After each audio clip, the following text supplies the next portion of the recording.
عليكم ورحمة الله. Школа бизнеса дует, что она цара тайп пануэна гэрс хагойта идеально бизнес мухали зует, что он. Хара диагностика аудит алер выявление проблем зон своего бизнеса ала.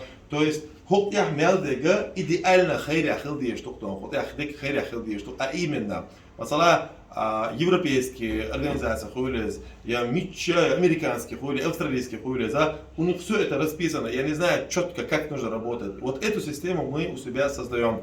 И это бизнес гирсбухар инструмент чувар. Из-за этого хайрюк и барина, хайрюк не дритило, что, например, объясню, давай да мула.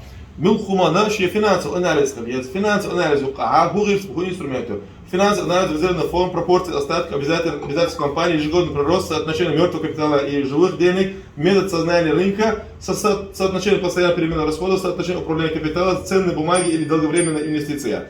Цадалом наша, уя киекина звани тохша, хумда, в целом да она хотя дега бизнес я дега да она гайри ахирди что. Следующий анализ клиента маркетинга.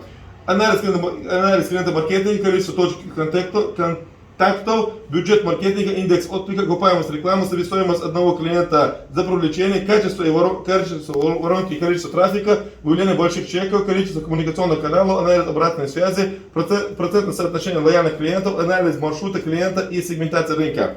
Порша, щит маркетинга, агентство. Следующий дом, анализ продаж дом.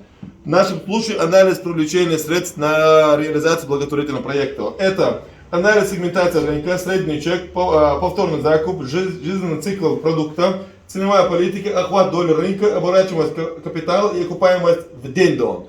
Следующий анализ продукта, то есть проекта в нашем случае, это анализ портфеля продукции, маржинальность продукции, прибыльность продукции, качество продукта, создание принципов паровоза.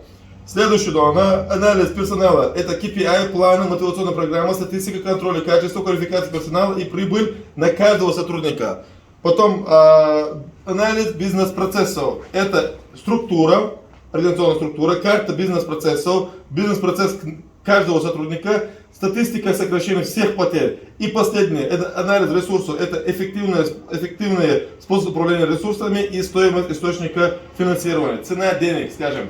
Вот эти инструменты, это 48 инструментов, итого, все они должны быть в нашей организации. Да, придется некоторым изменять, в любом случае, в целом, иншаллах, через год все это будет у нас, и мы будем делиться с другими. Так что для этого мы учимся в 2 бизнес-школах. За раз это Международный центр развития человека, это и Evolution Management, школа управления. Вот так вот. И ради этого делающие.